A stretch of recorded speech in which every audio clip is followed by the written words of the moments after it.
This is Ryan Watches a Movie, where we get our friend Ryan to watch a movie and tell us what he thought. On balls out in the lumber yard. Watching the Grunion Pro Magi. Hello, If you're listening to this, don't even waste your time.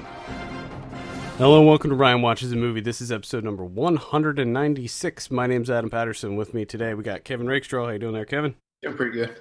We're also joined by Ryan Holes. How are you? Yeah. It's been a while. We're on a hiatus, a non-voluntary hiatus. What was that, like 3 weeks? It was like 3 weeks. Did you get a bunch of shit done, Ryan, during that time? Nope. Get your affairs in order? Get you. Nothing?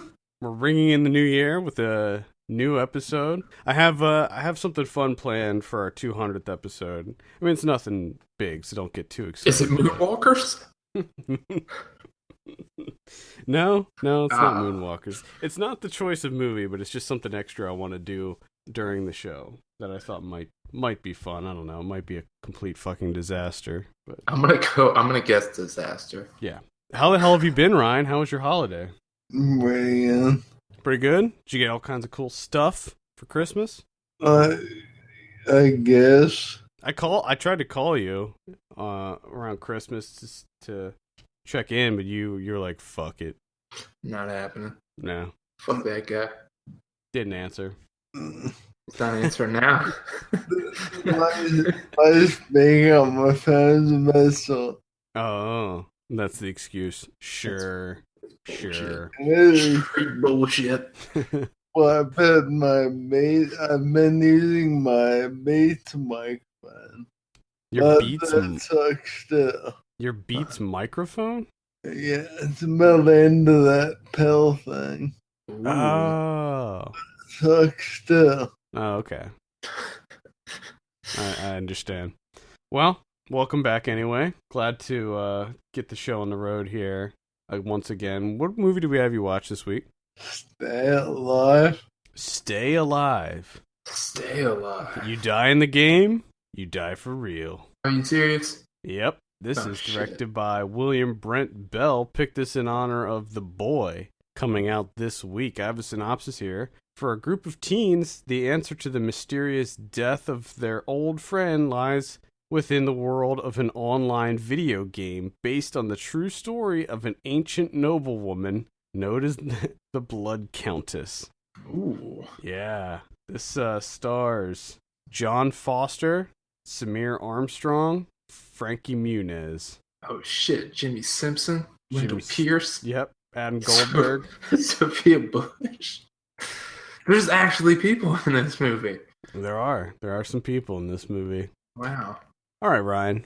Why don't you tell us a little bit about Stay Alive?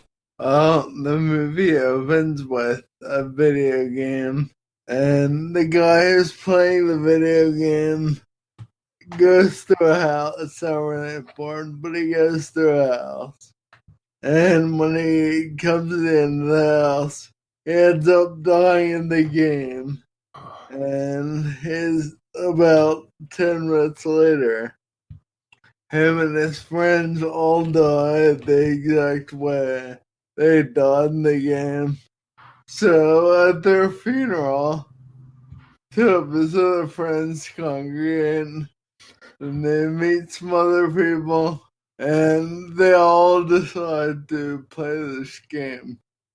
And they figure out eventually that the way people die in the game is how they die in real life. And that's my whole problem with it, man. Is like, alright, how many copies of video game sell normally? Not like on a big budget or big title, but how many normally sell? At least several thousand. Yeah. Alright, now my question is, why isn't anyone else in the entire world going through this except for these people? That's an excellent question. That is an excellent question. It's just yeah. You would think after, because who's ever played a video game and not died at least once in the video game that they're playing? So by that logic, every single person that bought this game ends up dead, You would think at some point they would be like, hey, everyone that bought this game and has played it has died.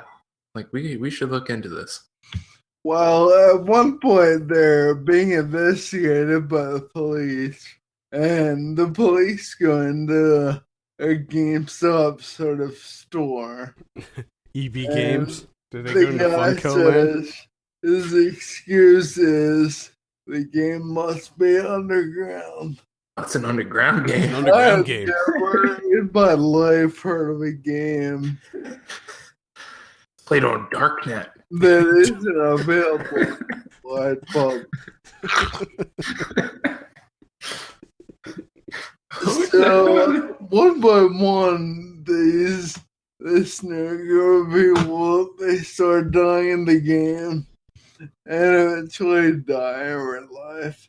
And they finally figure out that, well, the one girl figures out that this lady lived on a plantation and she got angry, and that's why she's killing everyone.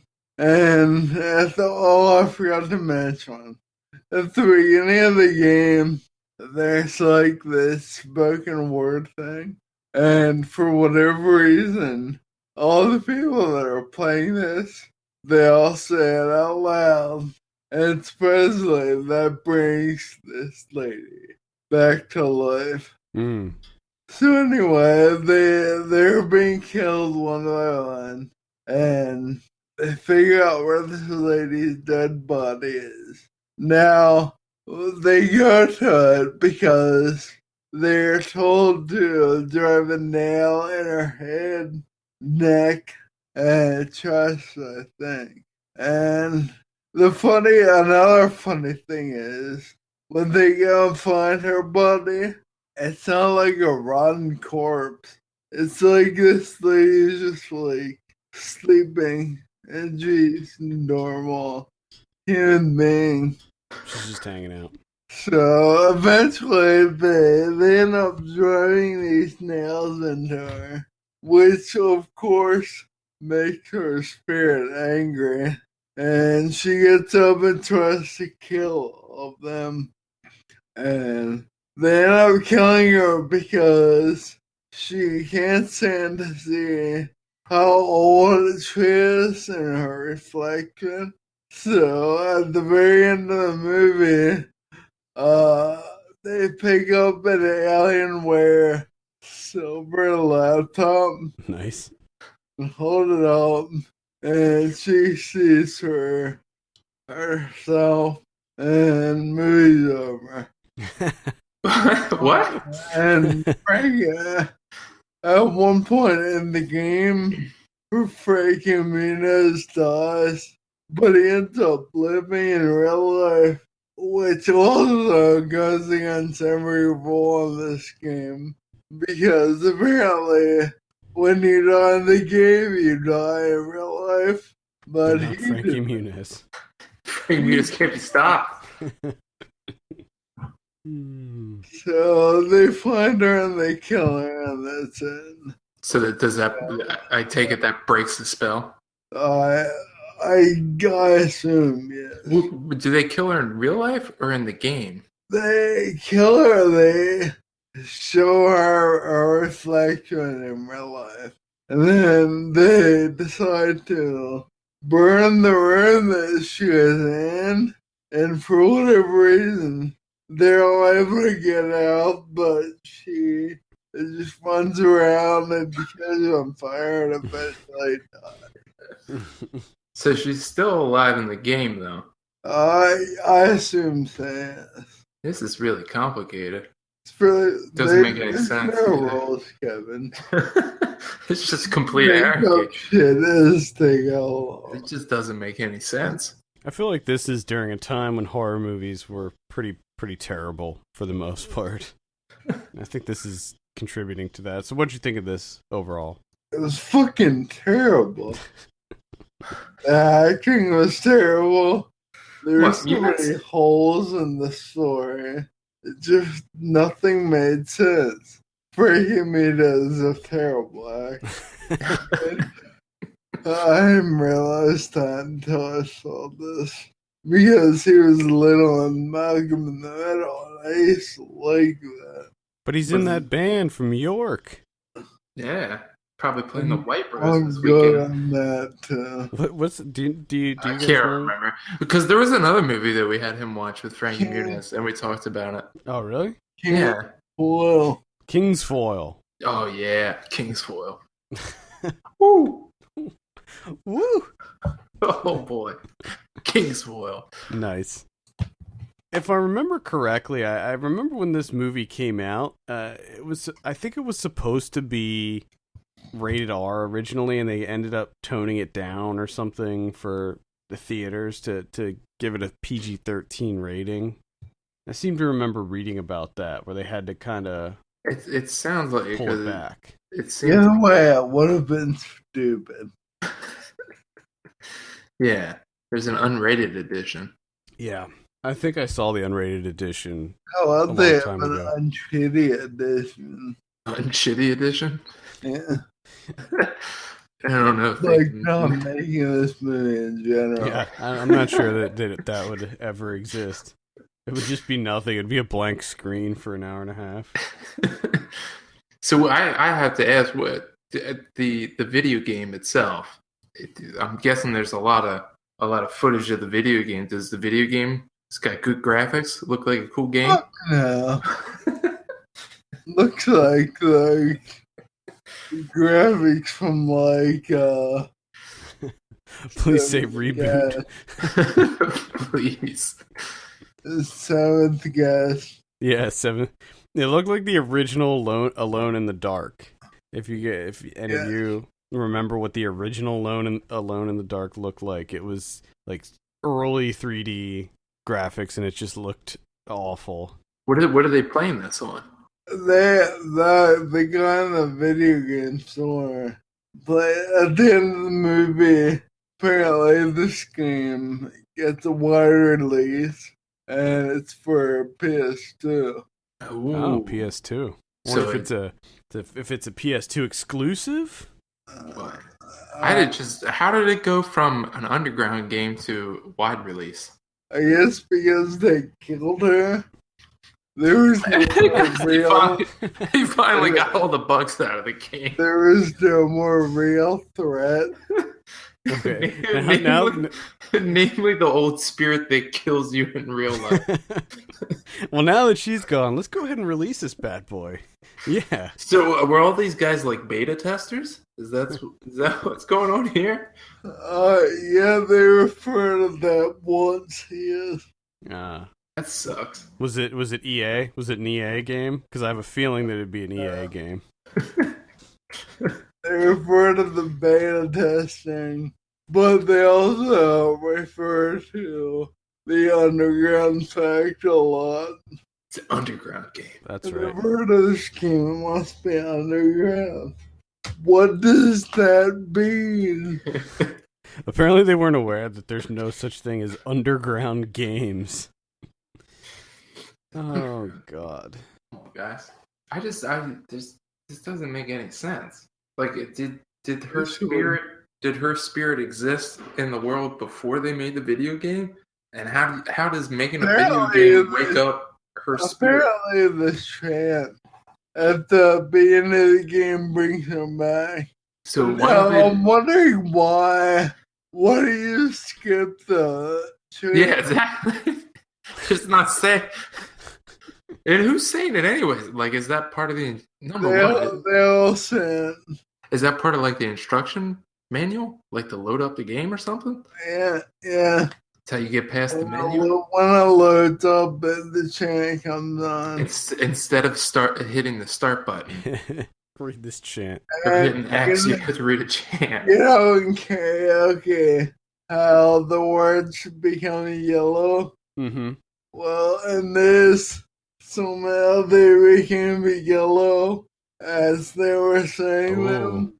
Because, the game that they had Xbox One with a Kinect back then. And Mike's built into the controllers. what they were saying. It seems like this movie's trying to. I believe that it was probably trying to capitalize on the Asian horror craze that was occurring during this time. I feel like this is right around when The Ring was really popular and The Grudge and all of those. It seems like that type of movie. Instead of this Shudder. They could have played Fatal Frame too. Just play that instead. Yeah. Creepiest game. Anyway. That's one of the most terrifying games I've ever played. Hasn't there been a number of movies where it's like, oh, you play the video game and when you die in the game, that's how you die in real life? This is the only one I can think of. I thought there was more. There's a lot of Betas died in real life and they're dying in the game. Ooh, after he dies in the game and then he dies in the movie and then he dies in real life. If you die in the game and die in the movie, then you die in real life. Wow, it's a lot of death. Yeah, I don't know if there are other movies that have the same. I'm pretty sure premise. There could be. I mean, there's a lot of movies that have a similar premise. Like if you watch this video, if you watch this thing on your cell phone, if you call this number or whatever on your cell phone. If you take a picture of this thing, you'll die. Plus, you always got to have that chant or the saying or whatever. No, there's always a chant, of course. You gotta have that chant. You gotta evoke it. You gotta evoke the spirit. Which is funny to think that her spirit, because she's like a blood countess from God knows how old. So her body, which hasn't aged at all, is just chilling out in real life. Until this guy makes a video game and does the chant thing at the beginning, and then she just wakes up and she's like, "Oh shit, I gotta kill people. I gotta wait." How does she find out how they die in the game? How's that? Is that a wireless type thing? Does she just have also what I don't get is apparently you can stop playing the game, but the game keeps happening even if you don't play it. So it's a persistent world. Yeah, like a power plant. It's like World of Warcraft. I turned it off. It would still play for me. Wow. Oh, so your character in the game is moving around and stuff on its own? Well, at one point, when Frank Amidas dies, right before he dies, there's horse and carriage chasing after him with this canvas lady in it, and it locks him out of the van that he's in. So he breaks the window and ever so slightly moves the controller and then moves him out of harm's way in real life. What? Yep. My next question is why wouldn't they just not play the game? Yeah, just let's not play the game. Is that how they got around it, by making it so that the game is always running even if you're not playing? Well, apparently the game also makes you want to subconsciously play it. Okay. Subliminal messaging or something? You're gonna fucking die if you stop playing this game. No, it's all a metaphor. It's just a basic need to play it. It's all a metaphor. It's about the toxicity of the video game industry and how games are addictive. And they take over your life, and then you end up getting run over by a horse and carriage. It'd be funny if that was specifically what happened. We've seen it time and time again, Adam. So many people losing their lives to horse and carriage. Young lives lost to horse and carriages from video game addiction. They're just not paying attention. They get locked out of their van, and the next thing you know, they are run down by a horse and carriage. Bam. So this movie got a 9% on Rotten Tomatoes.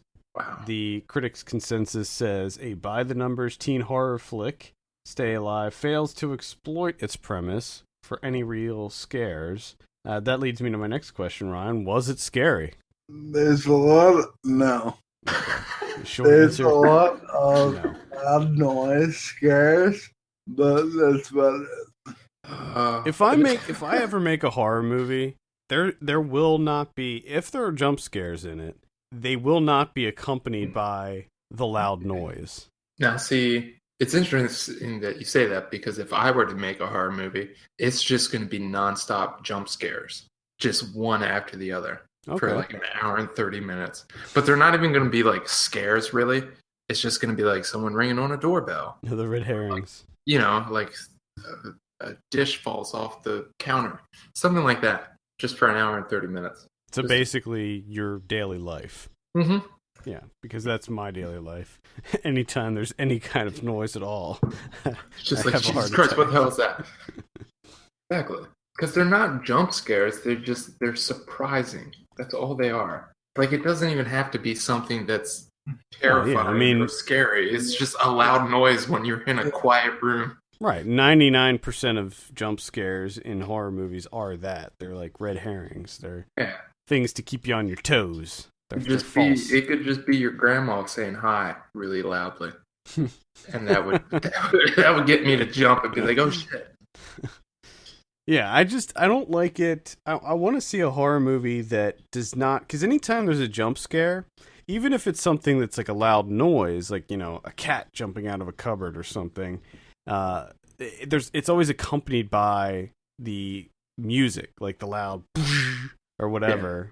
And it's again? Like I want to have my scares rely on like tension and atmosphere, and good luck with that, and not artificial. I'm watching that shit. Jump scares. Jump scares. I like how one of the few positive reviews for Stay Alive is from Time Out. Oh, nice. And then it's just a bunch of green. Yeah. Just a shit ton of green. Well, let's talk about the director, William Brent Bell. He, in addition to Stay Alive, directed The Devil Inside, which I almost gave you. But then I thought, did I already give you that? Didn't that come out last year? It came out in 2012. Is that about the lady? Yeah, she's like possessed. Goes to Italy or something. Because I think I'll watch a movie in honor of that movie. Yeah, that might be it. I think you're right. Either way, I almost gave you that one and decided not to.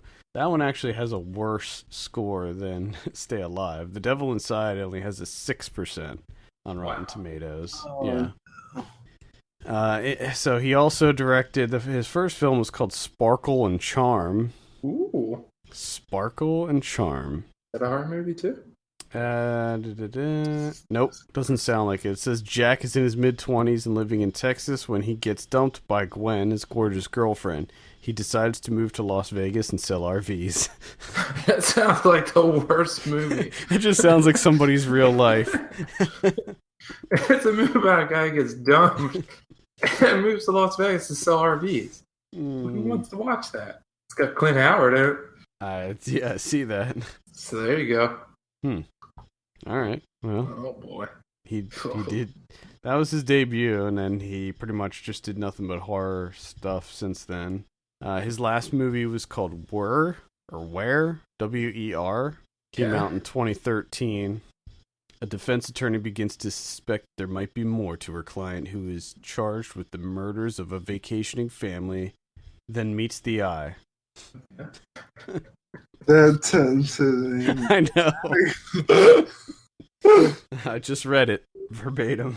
Terrible. Oh, it's a movie about werewolves. Oh, is it? So it's werewolves. I like to say werewolves. Werewolves.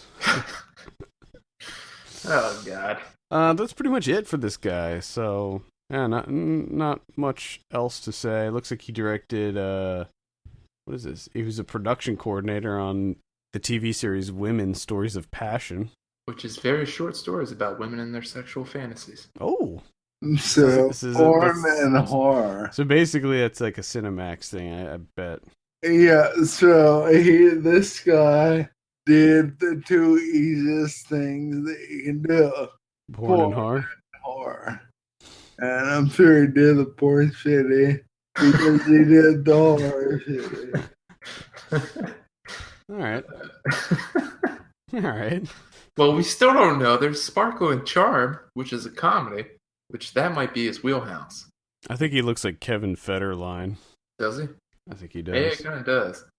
All right, let's go ahead and give you your drum roll on this one, Ryan. What do you give Stay Alive? 2. That is a 2 out of 10. Coming back strong in 2016. Oh, yeah. All right, next question. Do you know about The Boy? And if so, are you interested? The only reason I'm interested is because the girl from The Walking Dead. But I think that movie looks pretty terrible. I find it interesting that it's somehow getting a wide release. Yeah, that is odd. I just the synopsis for it. It's actually a life-size doll. So the boy's a life-size doll. After violating a list of strict rules. So there's like a whole Don't laundry feed list. it after midnight. Don't get it wet. And then after violating those strict rules, that's when she starts to believe the doll is really alive. Wait, you believe the doll's alive when it fucking winks at you? Or moves or looks at you or does anything at all? Well, I'd be concerned right when I get hired to babysit a doll. Yeah, that's That when would I be- would say no. Yeah, that would be an immediate concern. I would hope that would be an immediate concern for anyone. For some reason, this movie kind of reminds me of that Spanish horror film that I saw not too long ago about the nanny that gets hired to babysit, and it turns out that the person it's like a full-grown adult girl that she's hired to babysit. Which again would Red flags everywhere. it would set off a series of alarms in my head. But yeah, even more so a life-sized doll. And I want to know if she I need someone to give me this information at some point. When she goes and she takes the job for babysitting the life-size doll, is she giving the list of strict rules that she must abide by? Because again, that's another red flag. The life-size doll shouldn't have a long. Oh no, list of you rules. see that in the trailer. The parents, the quote unquote parents of the doll, give her the list. So you see that's in the another trailer. red flag. Because the life-size doll should not have a list of strict rules to abide by. I do want to know what the rules are. That's the only thing I want to know. I just hope And- someone publishes the list of strict rules. What are the rules, and how do you go about breaking them? Because it seems like it'd be kind of hard to break the rules. They have to be odd rules. Yeah, Because I would think that you would just like sit the doll somewhere and then just and leave. then just leave it there. Yeah, I don't know. I'm kind of intrigued about this movie now. I just wanna need see it. I need someone. If anyone out there goes to see The Boy this weekend, just email me the list of strict rules. I need to know them. Yeah, send the list of strict rules to podcast@filmpulse.net, and we'll look at the rules, because I'm not going to see this. Kevin's not going to see this. Ryan's not going to see this. But I really do want to know what the rules are for some reason. If it ends up being really good, I'll watch it when it comes out on VOD or whatever. But something tells me that this one's not going to be very well received. No, I don't think so. What's your take on killer doll movies, Ryan? Dolls freak me out. But, Probably because you grew up in that room that had all the dolls in it. Yeah. uh, You can even tell he was slightly terrified just admitting to that. Remembering. they terrify me, and if it's done right, it can be scary. But if it's done wrong, that's the movie I'd want. No. It was a horror movie, but don't me. Damn it, now I can't remember what it's called. There was that one by, I think it was James Wan. Yeah. What was that called? Annabelle or something? Was that a doll? Maybe? No, that was a doll, but that was actually different than the one I'm thinking of. The one I'm thinking of is, it's called like something Silence. Look of... Yeah. You know, remember that one? Look of Silence or something? Or... I remember the words silent. Dead Silence? Dead Silent. Yeah, Dead Silence. That's what it is. Dead Silence. Ooh. That was a freaky movie. That movie is retarded. But, I mean, there could, like, if those were done right to scare the shit out of me, then that's cool. Like Tales from the Hood, the one with Corbin Burnson. It's terrible. Do you remember that? The slave dolls that come alive and kill him? I think we just pretty much solidified that horror doll movies suck. Well, I said it before on the weekly show. I am a fan of the Child's Play series. So yeah, that's about the only, like, in my head, I guess. I just create stories in my head of dolls. Your And mind is a bizarre one place. day it's a movie. I think there was a scene in the original Poltergeist, the one with the clown. Oh yeah, That was a freaky scene. I think it was in the remake too, but I didn't see the remake. So. even the doll in the Fincher's The Game. The Game. That was that scene. That wasn't even a horror movie, but damn. Fucking dolls. I would move. Like if I came home and there's a doll on the steps, fucking sell that house and move. Wouldn't even bring it inside. I'd just be like, All right, see you later. Just get right back in my car. I'm trying to think of other doll movies that were actually What's that scary. one with Snoop Dogg? Snoop Dogg? Oh, A please. really bad horror, really bad. I mean, I know that he did like two. He did one that was like an anthology, and then he did another one. But I don't remember a killer doll. I thought maybe I'm getting confused. That was like probably 20 years ago that I saw it. You might be getting it confused with freaking Tales from the Hood. And that's There- probably correct. There's also Jigsaw, the doll from the Saw movies. He's a pretty creepy doll. I didn't find him creepy. I think he's pretty creepy. I mean, I don't think that he's the main scary part of those movies. I never found any of those movies to be scary, but there's also Puppet Master, all of those dolls. I don't think those dolls are scary either. And half the time, in most of those movies, they're not even bad. They're like good dolls. Good dolls. I don't dolls. know if you could ever have a good doll. The only thing worse than They're all creepy as fuck. There's a really great doll scene in Deep Red. I gotta watch Deep Red. I know you do. It's like one of Gotta my get- all-time favorites. Gotta get rid of that blind spot. I think it's probably Argento's best, but there is a creepy doll in that too, a very creepy doll. Same with Tourist Trap, which is a fantastic horror movie about like they're sort of like mannequins though, Oh, that's good. but I just saw that movie for the first time like maybe 2 years ago, and I freaking loved it. I like the idea of killer mannequins. Yeah, check out Tourist Trap. It's batshit crazy, and I absolutely loved it. Yes, please. Yeah, just read the synopsis for Tourist Trap, and you'll be like, "Yep, I want to check that one out." Sign me up. All right. Any final thoughts, Ryan, on Stay Alive or The Boy? Don't do it.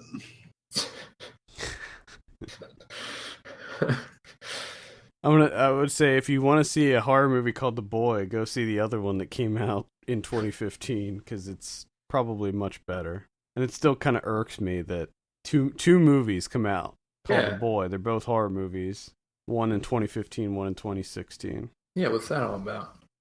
And this one clearly looks much worse, and it's getting a wide release. Yeah. And the other one did not get any kind of... I mean, people noticed it, but it wasn't like a mass appeal type thing. Do you think it has anything to do with what's her name been? I like how excited you are when you said that. Lauren Cohen? Yeah. I don't think Yeah, so. Who knows? It was in the other one. Rainn Wilson was in The Other Boy. Oh yeah, alright. I mean, he didn't play he wasn't the main character, but Yeah. I don't know. I think Rainn Wilson has a bigger star power than Lauren Cohen. I mean, Lauren Cohen, really all she's known for is a TV show. And Rainn Wilson, at least, yes, he was known for a TV show, but he did break out into movies there for a little while. Nah. I don't know. The Other Boy was it was an indie, and it was complicated, and it was dealing with some controversial subject matter, and this one's safe, and it's PG-13, and it's just about a killer doll. Yeah, that's another thing that really turns me off. PG-13. I've said it before. I'll say it again. PG-13 movies, horror movies are a waste of time.